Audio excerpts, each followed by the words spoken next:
नमस्ते और the deep dive में आपका स्वागत है। नमस्ते। आज हम एक बहुत ही दिलचस्प सवाल पर बात करेंगे कि जब कोई इंसान मतलब जीवन की सारी गुत्थियां सुलझा लेता है तो उसका व्यवहार कैसा होता है। सही बात है। क्या वो एकदम गंभीर हो जाता है या फिर बच्चों जैसा हो जाता है। और इसका जवाब हमें मिलता है परमहंस योगानंद की किताब एक योगी की आत्मकथा में। बिल्कुल। जहां वो बंगाल की एक असाधारण संत आनंदमयी माँ से मिलते हैं। हाँ, और हमारे पास जो स्रोत है वो योगानंद का अपना मतलब फर्स्ट हैंड एक्सपीरियंस है। तो आज हम यही समझने की कोशिश करेंगे कि आनंदमयी माँ में ऐसा क्या था जिसने योगानंद जैसे सिद्ध योगी को भी इतना गहरा प्रभावित किया। और कहानी की शुरुआत भी बहुत नाटकीय ढंग से होती है। हाँ, योगानंद अमेरिका जाने की तैयारी में है और उनकी भतीजी उनसे कहती हैं कि भारत छोड़ने से पहले आपको आनंदमयी माँ से जरूर मिलना चाहिए। और वो सिर्फ मिलने को नहीं कहती, वो एक तरह से टीजर भी देती है ना। हाँ बिल्कुल। वो एक घटना बताती हैं जो सुनने में ही अविश्वसनीय लगती है। कौन सी घटना? वो कहती हैं कि आनंदमयी माँ एक मरते हुए आदमी के घर गईं और जैसे ही उन्होंने अपना हाथ उसके माथे पर रखा, वो आदमी जो बिल्कुल मौत के दरवाजे पर था तुरंत ठीक होकर बैठ गया। अच्छा। तो यहीं से कहानी के लिए एक बहुत मजबूत फाउंडेशन तैयार हो जाता है। योगानंद समझ जाते हैं कि ये कोई साधारण संत नहीं है। सही बात है। तो ये सुनने के बाद योगानंद उनसे मिलने कैलकाटा के भवानीपुर इलाके में जाते हैं। और वहां जो सीन वो देखते हैं वो भी बहुत अजीब है। आनंदमयी माँ एक खुली कार में खड़ी हैं और चारों तरफ भक्तों की भारी भीड़ है। हाँ, और वो सबको आशीर्वाद दे रही हैं। ऐसा लग रहा था जैसे वो बस निकलने ही वाली थी और योगानंद लेट हो गए। लेकिन ऐसा होता नहीं है। नहीं, यही कहानी में असली मोड़ आता है। भीड़ में खड़े योगानंद पर जैसे ही माँ की नजर पड़ती है वो अचानक कार से उतर जाती हैं। सीधे उनकी तरफ। हाँ, सीधे उनकी तरफ बढ़ती हैं और उन्हें गले लगाकर कहती हैं, पिता आप आ गए। सोचिए जरा, योगानंद खुद हैरान है। बिल्कुल, वो तो माँ से पहली बार मिल रही थी, उन्हें जानती तक नहीं थी। और यहाँ पर दो बातें बहुत दिलचस्प हैं। एक तो योगानंद लिखते हैं कि उनके साथ जो अमेरिकन मेहमान थे वो भी ये देखकर चौंक गए। हाँ। और दूसरी ज्यादा जरूरी बात, माँ का उन्हें पिता कहना। हाँ, ये बात मुझे भी बहुत अजीब लगी। वो उम्र में योगानंद से छोटी थी, तो फिर पिता क्यों? मतलब इसका क्या मतलब हुआ? ये आध्यात्मिक परंपरा का एक बहुत ही सुंदर पहलू है। पिता यहाँ उम्र या लिंग के लिए नहीं है। अच्छा। यह आत्मा के स्तर पर एक सम्मान है। योगानंद तुरंत समझ जाते हैं कि माँ समाधि की अवस्था में है। उस अवस्था में वो योगानंद को एक पुरुष के शरीर में नहीं देख रहे, बल्कि दिव्य चेतना के एक प्रतिनिधि के रूप में देख रहे हैं, एक पिता तुल्य गुरु। तो ये समाधि क्या किसी तरह का ट्रांस है? क्या वो बेहोश थीं या उन्हें पता था कि आसपास क्या हो रहा है? यह एक बहुत अच्छा सवाल है। योगानंद के वर्णन से ये साफ है कि यह बेहोशी नहीं है। तो फिर क्या है? ये एक सुपर कॉन्शियस या कहिए अति चेतन अवस्था थी। मतलब उनकी चेतना बाहरी दुनिया से हटकर आंतरिक दिव्य चेतना में पूरी तरह लीन हो गई थी। अच्छा। शरीर यहाँ है पर चेतना ब्रह्मांड से जुड़ गई है। ये सिर्फ आंखें बंद करके ध्यान करना नहीं है, ये चेतना का पूरी तरह से विलय हो जाना है। कमाल है। इसीलिए उन्हें बाहरी पहचाने जैसे उम्र या नाम याद नहीं, उन्हें सिर्फ आत्मा दिखती है। बिल्कुल। और फिर वो योगानंद का हाथ पकड़कर उन्हें अपनी कार में बिठा लेती हैं और कहती हैं, पिता मैं आपसे इस जीवन में युगों के बाद पहली बार मिल रही हूँ। और इतना कहते ही वो फिर से समाधि में चली जाती हैं। हाँ, उनकी आंखें स्थिर और अधखुली रह जाती हैं। जब माँ इस गहरी ध्यान की अवस्था में थी, योगानंद ने मौके का फायदा उठाया और उनके एक शिष्या से उनके बारे में पूछना शुरू किया। और जो कहानी सामने आई वो किसी फिल्म की स्क्रिप्ट जैसी लगती है। हाँ, मतलब आप यकीन नहीं करेंगे। बिल्कुल। शिष्या बताती है कि माँ को अपने शरीर का कोई होश ही नहीं रहता। मतलब अगर कोई उन्हें खाना न खिलाए तो वो खाएंगी ही नहीं। ना खाएंगी ना मांगेंगी। शिष्य उन्हें अपने हाथों से खिलाते हैं, जैसे एक छोटे बच्चे को खिलाते हैं। क्यों?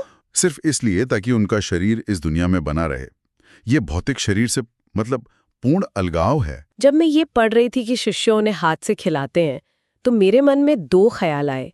एक कि ये कितनी अद्भुत भक्ति है, और दूसरा कि क्या ये अवस्था एक आम इंसान के लिए डिजायरेबल भी है? ये तो पूरी तरह से दूसरों पर निर्भर हो जाना है। सही बात है।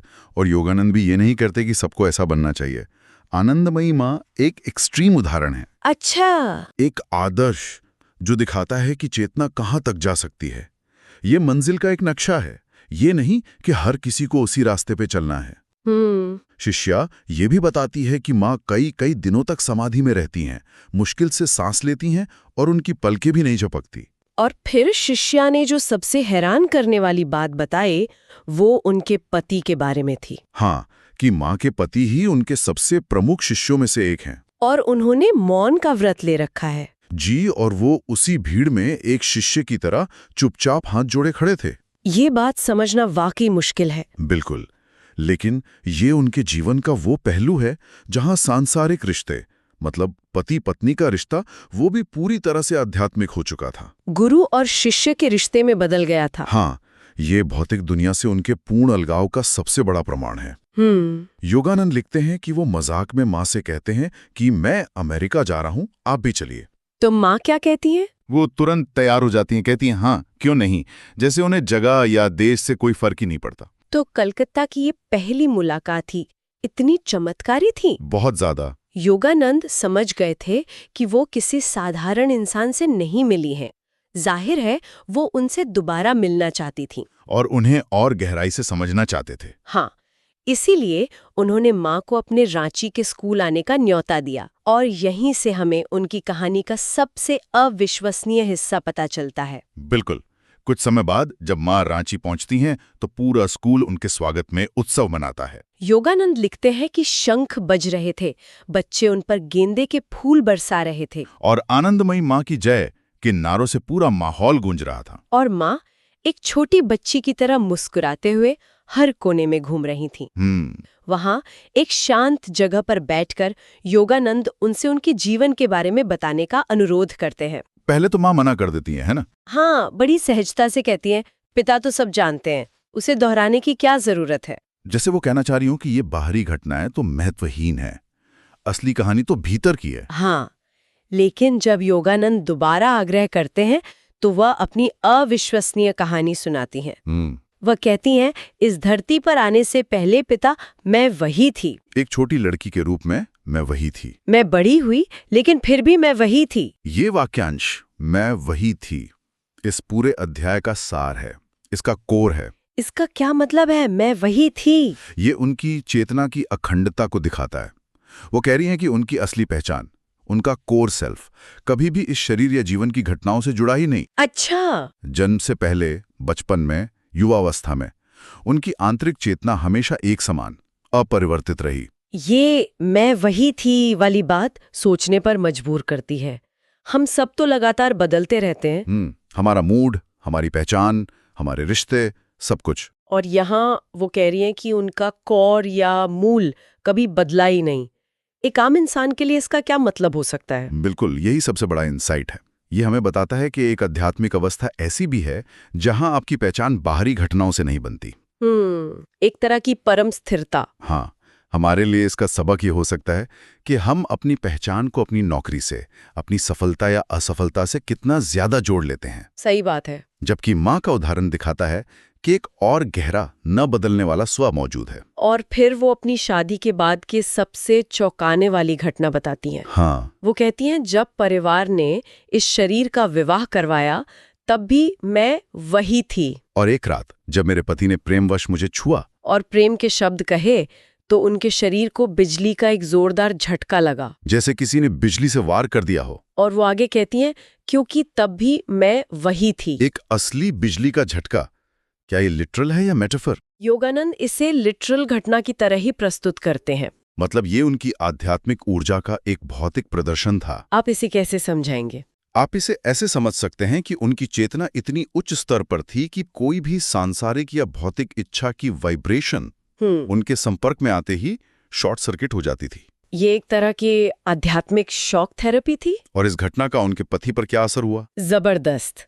माँ बताती हैं कि उस झटके के बाद उनके पति ने उनके सामने घुटने टेक दिए और रोते हुए माफी मांगी। उन्होंने क्या कहा? उन्होंने कहा, माँ, मैंने आपके शरीर रूपी मंदिर को अपवित्र किया है, ये ना जानते हुए कि इसमें मेरी पत्नी नहीं बल्कि स्वयं माँ भगवती निवास करती हैं। और उसी पल उन्होंने शिष्य बनने और जीवन भर मौन रहने का संकल्प लिया। और कहानी का अंत माँ इन शब्दों से करती हैं, जब मैंने ये स्वीकार किया तब भी मैं वही थी। ये एक निर्णायक मोड़ है।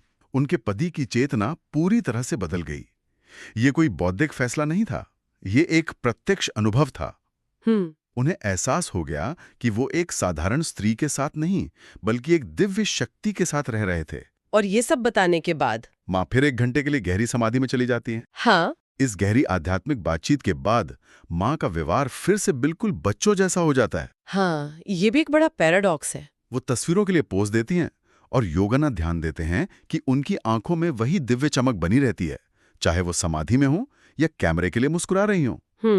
फिर दावत के समय एक शिष्या उन्हें एक छोटे बच्चे की तरह खिलाती है और माँ आज्ञाकारी ढंग से खाती हैं। हाँ, और योगानंद लिखते हैं कि ये साफ था कि उन्हें करी और मिठाई के स्वाद में कोई फर्क महसूस नहीं हो रहा था। ये भी एक विरोधाभास है ना? एक तरफ इतनी गहरी और स्थिर चेतना और दूसरी तरफ एक बच्चे जैसी सादगी और मासूमियत। और शायद यही सबसे बड़ी बात है क्या कि सच्ची आध्यात्मिकता आपको गंभीर और दुनिया से कटावा नहीं बल्कि और ज्यादा सरल, सहज और वर्तमान में जीना सिखाती है। सही बात है। योगानंद उन्हें आखिरी बार सरामपुर स्टेशन पर देखते हैं जब वो देहरादून जा रही थी।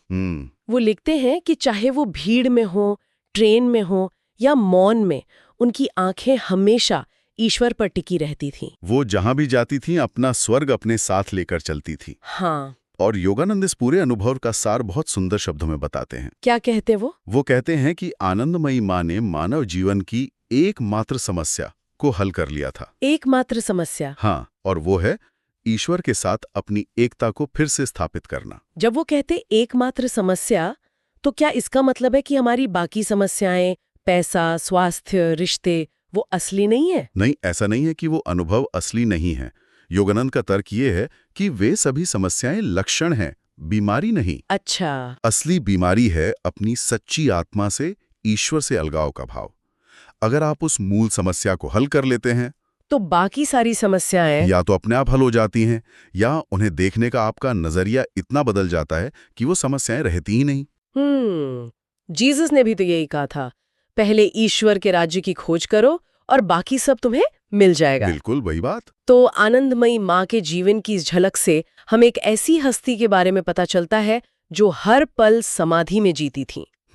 उनका शरीर और दुनिया से पूर्ण अलगाव और उनकी चेतना की अटूट स्थिति, मैं वही थी, ये सबसे यादगार बातें हैं। बिल्कुल। और ये विवरण हमें सोचने के लिए एक दिलचस्प सवाल देता है। क्या? योगानंद के अनुसार माँ ने जीवन की एकमात्र समस्या और उसकी एकमात्र जिम्मेदारी को पूरा कर लिया था, जो है ईश्वर से प्रेम करना। आज की दुनिया में जहां हम अनगिनत मुद्दों और जिम्मेदारियों से घिरे हैं, ये सोचने वाली बात है कि जीवन की उस एकमात्र जिम्मेदारी पर ध्यान केंद्रित करने का क्या मतलब हो सकता है और एक आम व्यस्त व्यक्ति के जीवन में उसका स्वरूप कैसा दिख सकता है। हाँ, ये शायद नौकरी छोड़कर ध्यान में बैठना नहीं है, बल्कि अपने हर काम को एक अलग चेतना के साथ करना है, कुछ ऐसा जिस पर सोचा जा सकता है। बिल्कुल सोचने वाली बात।